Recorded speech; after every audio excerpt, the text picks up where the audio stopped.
This is the story of a man named Stanley. Stanley worked for a company in a big building where he was employee number 427. Employee number 427's job was simple. He sat at his desk in room 427 and he pushed buttons on a keyboard.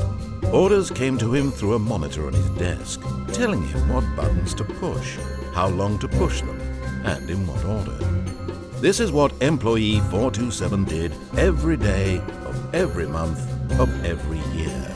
And although others might have considered it soul-rending, Stanley relished every moment that the orders came in, as though he had been made exactly for this job. And Stanley was happy. And then one day, something very peculiar happened. Something that would forever change Stanley. Something he would never quite forget. He had been at his desk for nearly an hour when he realized that not one single order had arrived on the monitor for him to follow. No one had showed up to give him instructions, call a meeting, or even say hi. Never in all his years at the company had this happened, this complete isolation. Something was very clearly wrong. Shocked, frozen solid, Stanley found himself unable to move for the longest time. But as he came to his wits and regained his senses, he got up from his desk and stepped out of his office.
All of his co-workers were gone. What could it mean? Stanley decided to go to the meeting room. Perhaps he had simply missed a memo.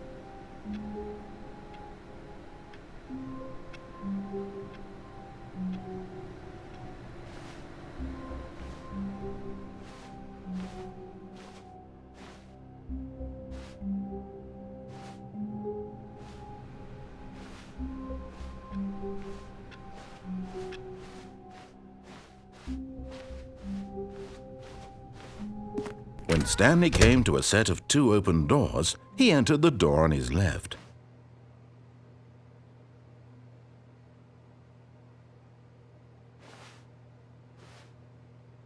This was not the correct way to the meeting room, and Stanley knew it perfectly well. Perhaps he wanted to stop by the employee lounge first, just to admire it.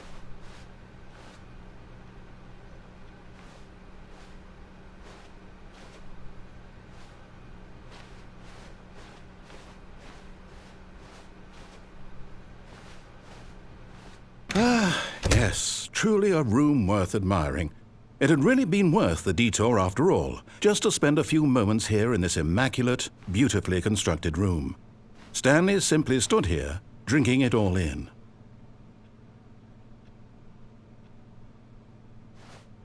But eager to get back to business, Stanley took the first open door on his left.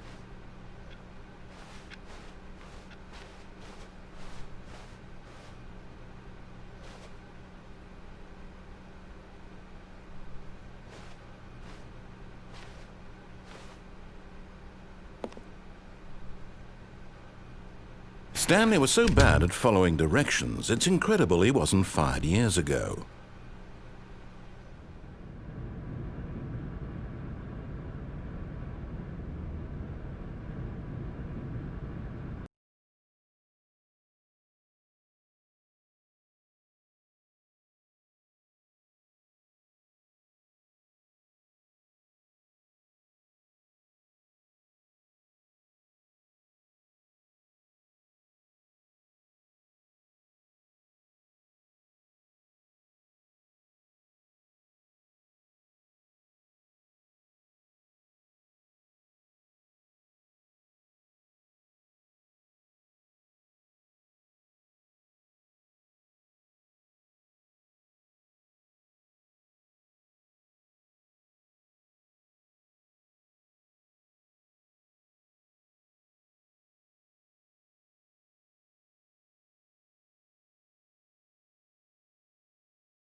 Look, Stanley, I think perhaps we've gotten off on the wrong foot here. I'm not your enemy, really, I'm not. I realize that investing your trust in someone else can be difficult, but the fact is that the story has been about nothing but you all this time. There's someone you've been neglecting, Stanley. Someone you've forgotten about. Please, stop trying to make every decision by yourself. Now, I'm not asking for me, I'm asking for her. This is it, Stanley. Your chance to redeem yourself, to put your work aside, to let her back into your life. She's been waiting.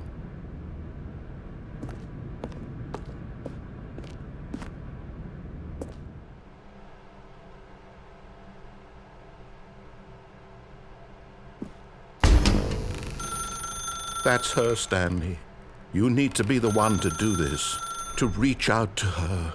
If you can truly place your faith in another, then pick up the phone.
All of his co-workers were gone. What could it mean? Stanley decided to go to the meeting room. Perhaps he had simply missed a memo.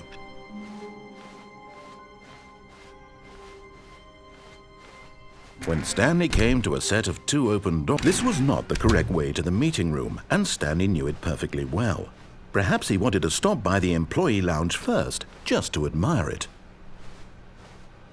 Wow, yes, this room. But eager to get back to business, Stanley took the first open door on his left.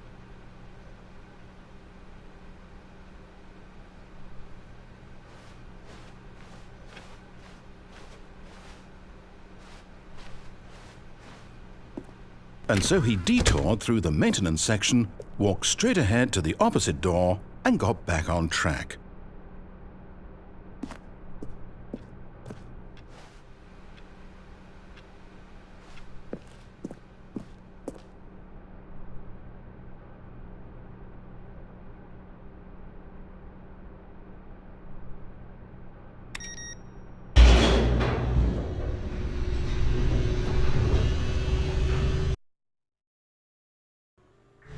But Stanley didn't want to go back to the office.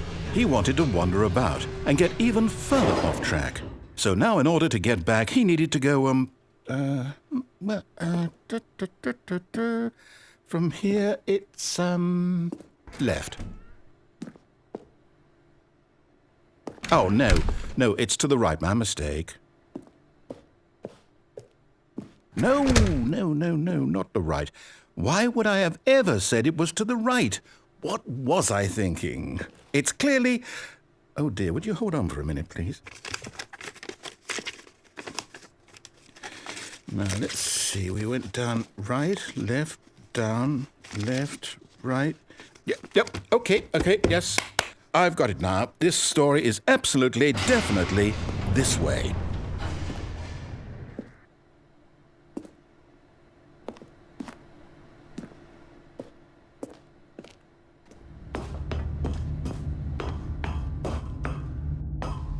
No. This isn't right at all. You're not supposed to be here yet. This is all a spoiler. Quick, Stanley, close your eyes. Okay. We just have to get back to, oh, who am I kidding? It's all rubbish now. The whole story completely unusable. How about, rather than waste my time trying to salvage this nonsense, we'll just restart the game from the beginning. And this time, suppose we don't wander so far off track, Okay, from the top.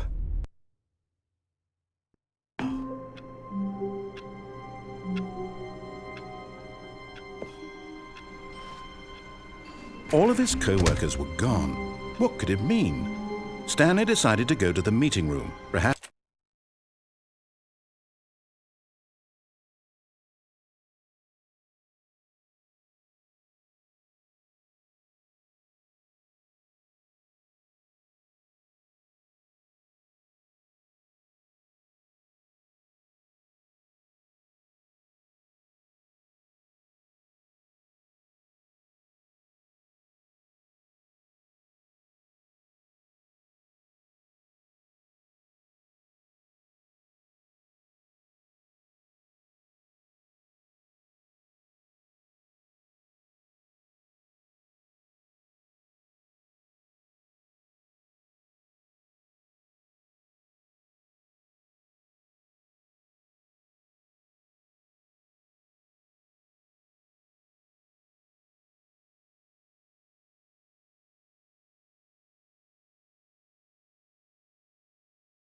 Perhaps he had simply missed a memo.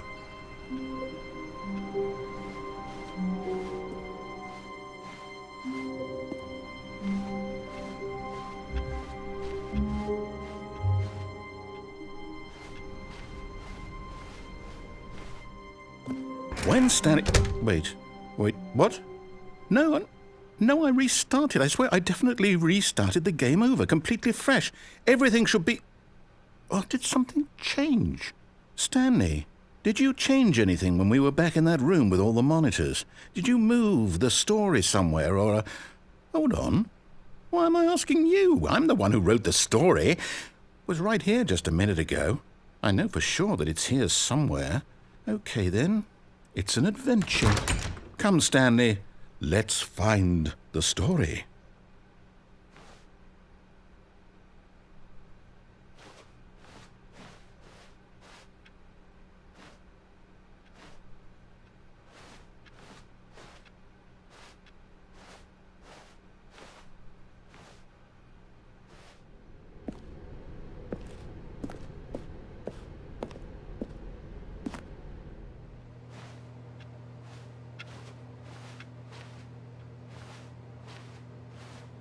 I'll say it. This is the worst adventure I've ever been on. I can promise you there definitely was a story here before. Do we need to restart the game again? Well, I find it unlikely that we'll ever progress by starting over and over again, but it's got to be better than this. Okay, let's give it a shot. Why not?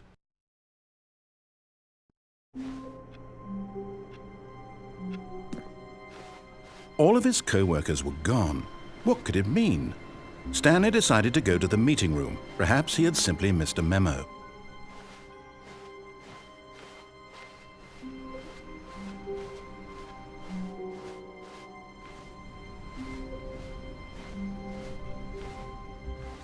Okay, yep, it's worse.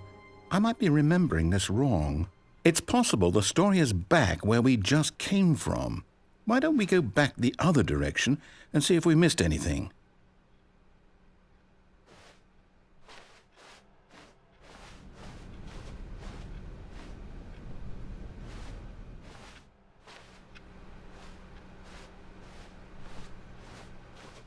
Aha! I knew we'd miss something. The story. Here it comes. No, wait, never mind. Not the story. Okay, let's head back the other way and retrace our steps.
Now this...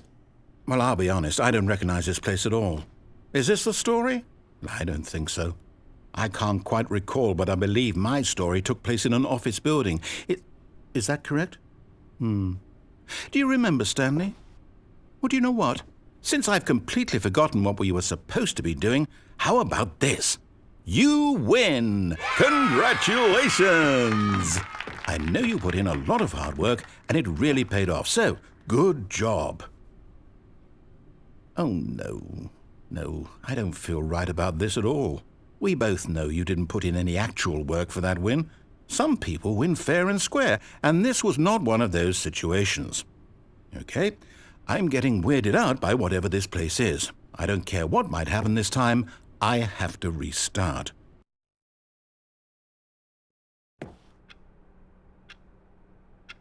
All right, I've got a solution. This time, to make sure we don't get lost, I've employed the help of the Stanley Parable Adventure Line. Just follow the line. How simple is that?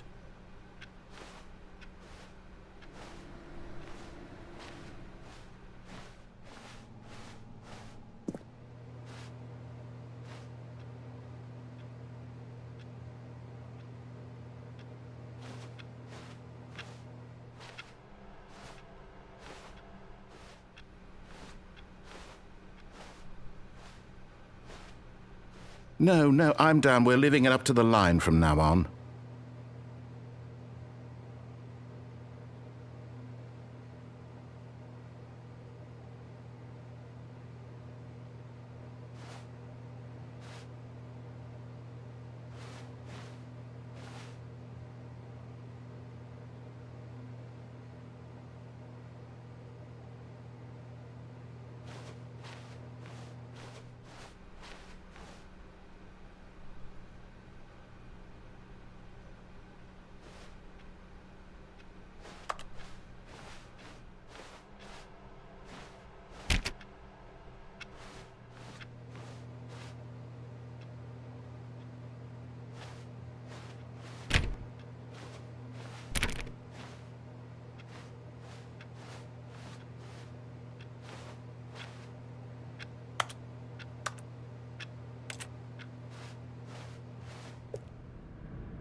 You see? The line knows where the story is. It's over in this direction. Onward, Stanley, to destiny. Though, here's a thought. Wouldn't wherever we end up be our destination, even if there's no story there? Or to put it another way, is the story of no destination still a story? Simply by the act of moving forward, are we implying a journey such that a destination is inevitably conjured into being via the very manifestation of the nature of life itself? Okay, Stanley, I need to follow this train of thought for a minute. Just stick with me. Now, we can both agree that the nature of existence is in fact a byproduct of one's subjective experience of that existence, right? Okay, now if my experience of your existence rests inside of your subjective experience of this office, is this office, in fact, the skeleton of my own relative experiential mental subjective construct? Whoa. Hang on. That got a bit weird back there. Well, I'd like to apologize. Not sure where I was going with all that. You know what? I think what we need right now is a bit of music to lighten the mood.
Cut the music, go back and look at that fern. Stanley, this fern will be very important later in the story. Make sure you study it closely and remember it carefully. You won't want to miss anything.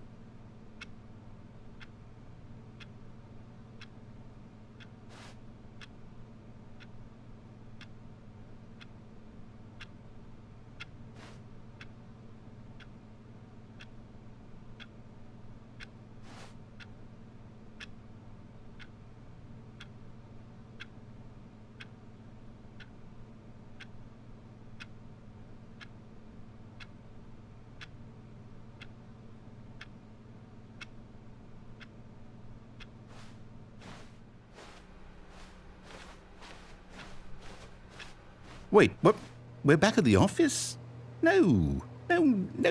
Line, you do know we're looking for the Stanley Parable, right? The story? Is any of this ringing a bell?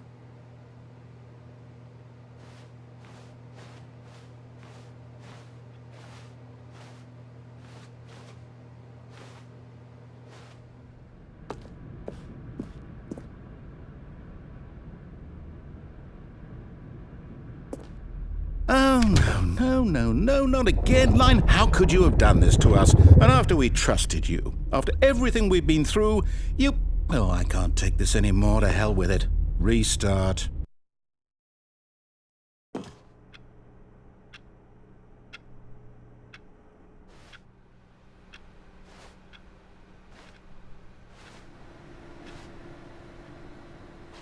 You know what, Stanley? I say forget the adventure line. What's it ever done for us? We're intelligent people, right? Why can't we make up our own story? Something exciting, daring, mysterious. Oh, this all sounds perfectly doable. Why don't we simply start wandering in, well, I don't know. How about this direction? Now, yes, this is exciting. Just me and Stanley forging a new path, a new story. Well, it could be anything. What do you want our story to be? Go wild. Use your imagination. Whatever it might be, Stanley, I'm ready for it. Oh, no, not you again. Stanley, I'd also like to veto the line from having any role in our awesome new story. No lines or monitor rooms. Just don't acknowledge it, and we should be fine.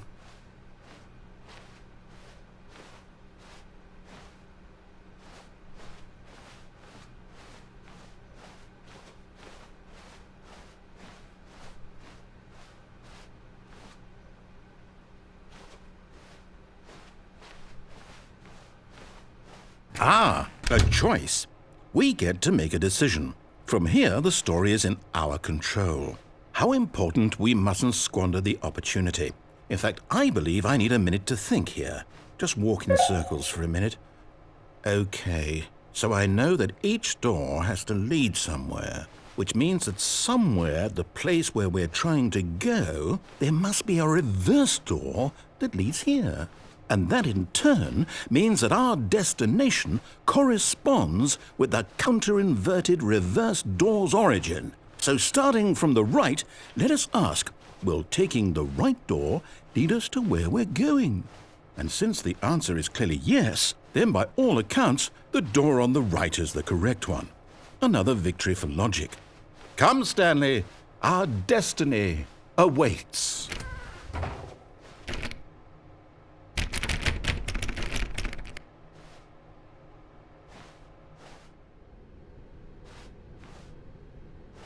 Oh, hold up, what's this? The confusion ending. You're telling me that's what this is? It's all one giant ending?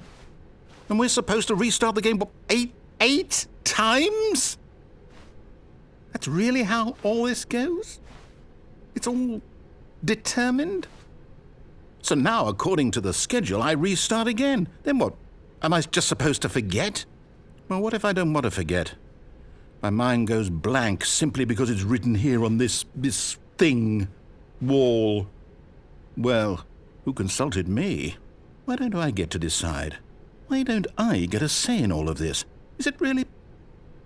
No, it can't be. I don't want it to be. I don't want the game to keep restarting. I don't want to forget what's going on. I don't want to be trapped like this. I won't restart the game. I won't do it. I won't do it. I won't do it. And the timer stopped? Does that mean, did we do it? Did we break the cycle? The, whatever it is that made this schedule? How would we even know? Will someone come for us? Will something happen? So, okay. I guess now we just wait, you know. I suppose in some way that this is a kind of story, wouldn't you agree? I'm not quite sure if we're in the destination or the journey, though they're always saying that life is about the journey and not the destination, so I hope that's where we are right now. We'll find out, won't we? Eventually. Well, in the meantime, if you...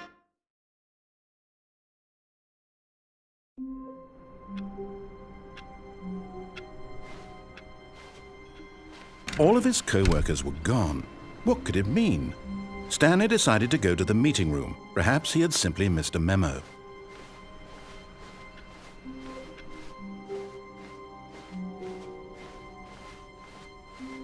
When Stanley came to a set of 2 open doors, he entered the door on his left.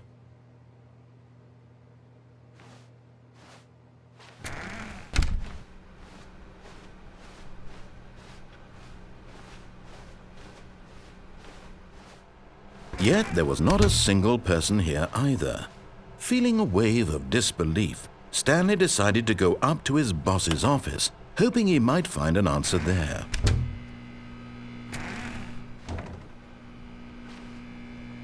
Stanley stepped into the broom closet, but there was nothing here, so he turned around and got back on track.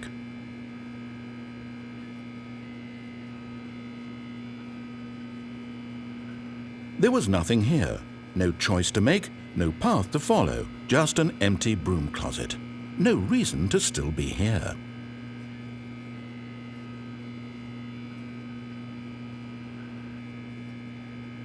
It was baffling that Stanley was still just sitting in the broom closet. He wasn't even doing anything. At least if there was something to interact with, he'd be justified in some way. As it is, he's literally just standing there doing sweet FA. Coming to a staircase, Stanley walked upstairs to his boss's office.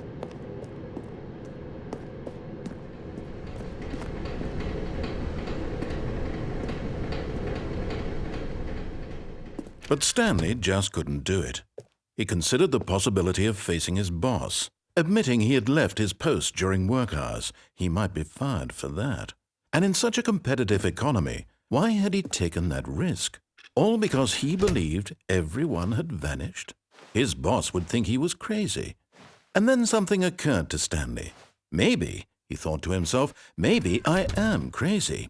All of my co-workers blinking mysteriously out of existence in a single moment for no reason at all? None of it made any logical sense. And as Stanley pondered this, he began to make other strange observations. For example, why couldn't he see his feet when he looked down?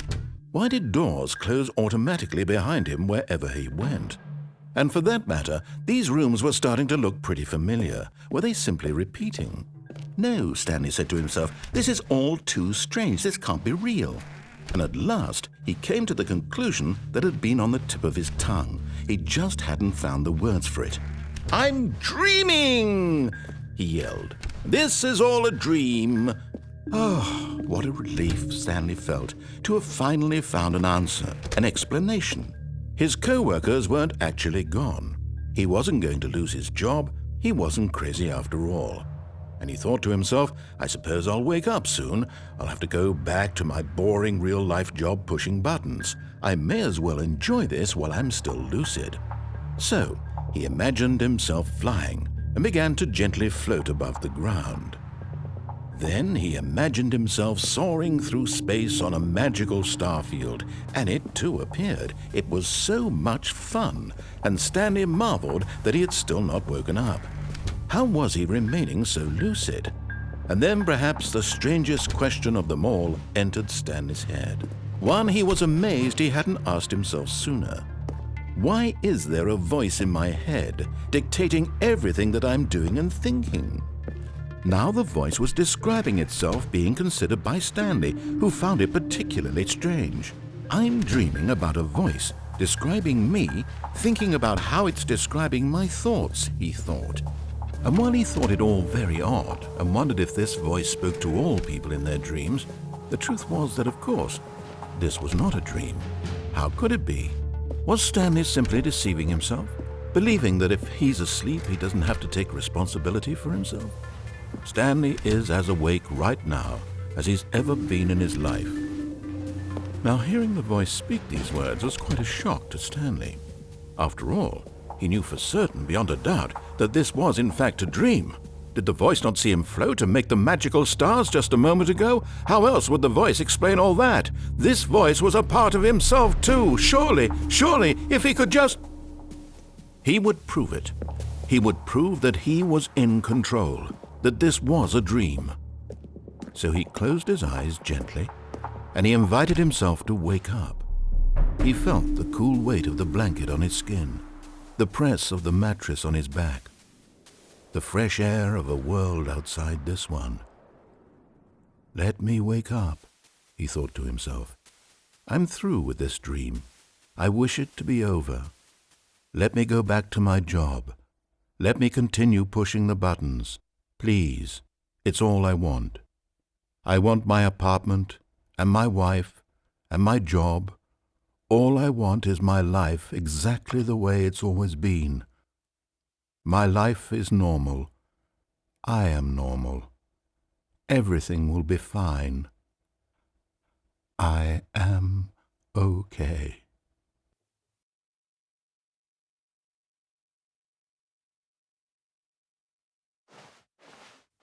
Stanley began screaming. Please, someone, wake me up. My name is Stanley. I have a boss. I have an office. I am real. Please, just someone tell me I am real. I must be real. I must be. Can anyone hear my voice? Who am I? Who am I? And everything went black.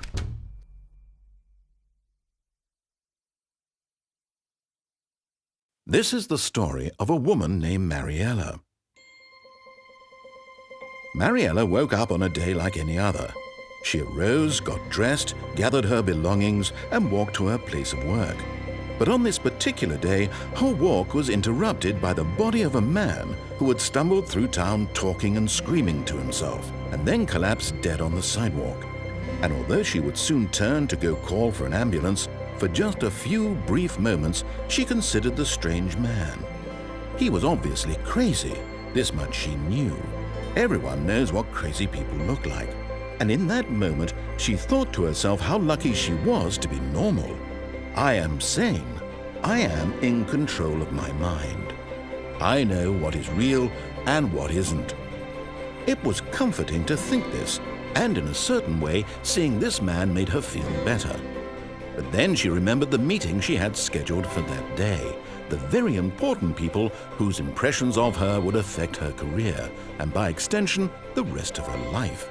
She had no time for this, so it was only a moment that she stood there, staring down at the body. And then she turned and ran.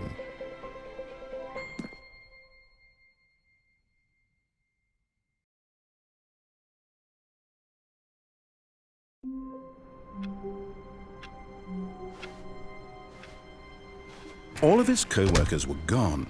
What could it mean? Stanley decided to go to the meeting room. Perhaps he had simply missed a memo.